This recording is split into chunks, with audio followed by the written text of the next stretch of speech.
Hi, for this presentation, I'll be comparing chapters 3 and 6, starting with giving a summary on chapter 3, then giving a summary on chapter 6, and then pointing out the similarities between the two.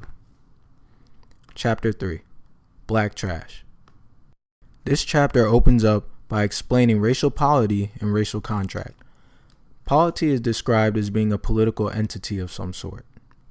The chapter opens up by explaining the political history of the U.S. in particular has been one of systemic racial domination by the white majority.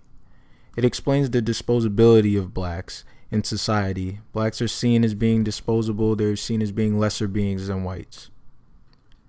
Then, the chapter goes on to compare social contract and racial contract. The social contract is more of what's displayed to the public or what's ideal for the public in terms of racial relations, and the racial contract is more or less the reality of the situation. The social contract is supposed to be raceless, inhabited by merely persons or citizens devoid of race. It's governed by an inclusive egalitarian morality as to appropriate to a population of raceless persons. This means that it's governed based on morality, based on your actions rather than your race or racial profiling or racial stereotypes. It's located in a space largely untheorized except as the good space of civilization, so there's no geographical barriers based on race. The racial contract, however, is racial. It's characterized by the political domination of whites over non-whites, who are at best second-class citizens. This chapter goes on to explain the black body, for lack of a better term.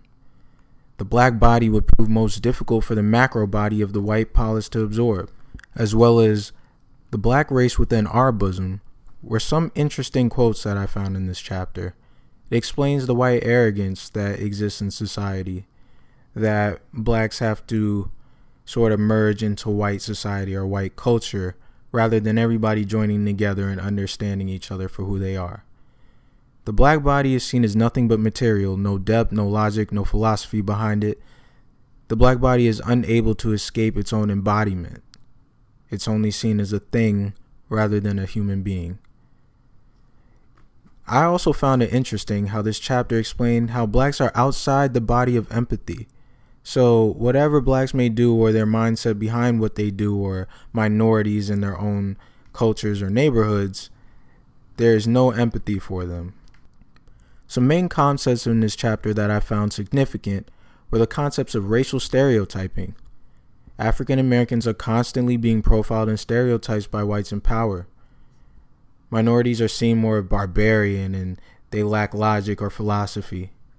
And there's little to no empathy in society for minorities. Ultimately, minorities are essentially a product of their environment. They were initially placed in areas or situations designed for failure post-slavery. They were segregated and isolated from prosperous areas, and these impoverished areas ultimately have a slow responding police force even today. And residential areas get cleaned up at a slower pace rather than white neighborhoods or neighborhoods with a higher income. Chapter 6. Is racial profiling just? Making criminal justice policy in their original position. This chapter has some main concepts, one of which would be the justification of racial profiling. Racial profiling is described as any police-initiated action that relies on race, ethnicity, or national origin, and not merely on the behavior of an individual.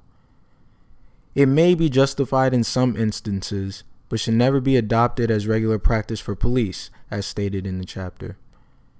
Some of these instances may include crimes that pose a serious threat to people's lives, limbs, and possessions. This rules out drug trade offenses as well as illegal immigrant profiling. It was also stated in the chapter how racial profiling could potentially be just in a racist devoid society which we do not live in. Though racial profiling may be just in some situations, there are also problems associated with racial profiling. Racial profiling increases the likelihood of stereotyping by whites. They believe blacks will pollute their neighborhoods by adding crime to their supposedly crime-free neighborhoods. This discourages blacks from traveling and working in white neighborhoods, especially at night. This leads to a heightened crime rate by African Americans due to racism on the part of white Americans.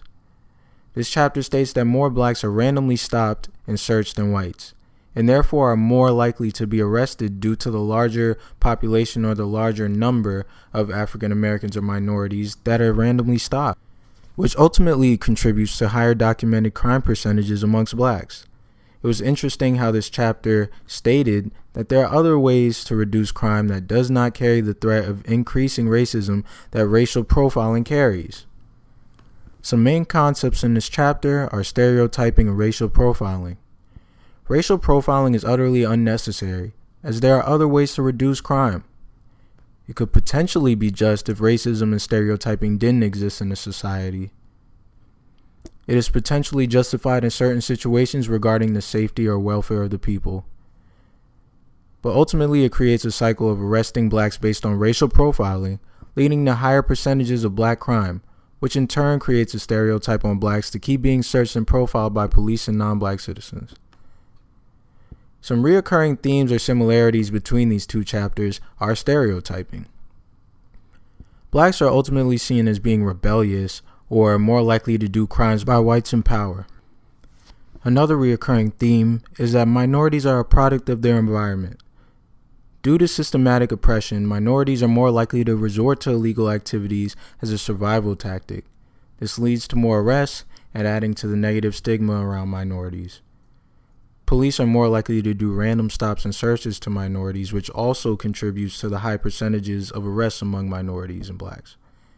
And ultimately, there is no empathy for minorities amongst whites in power for blacks. They simply can't see the perspective of blacks, and this ultimately contributes to the stereotyping cycle that consumes society to this day.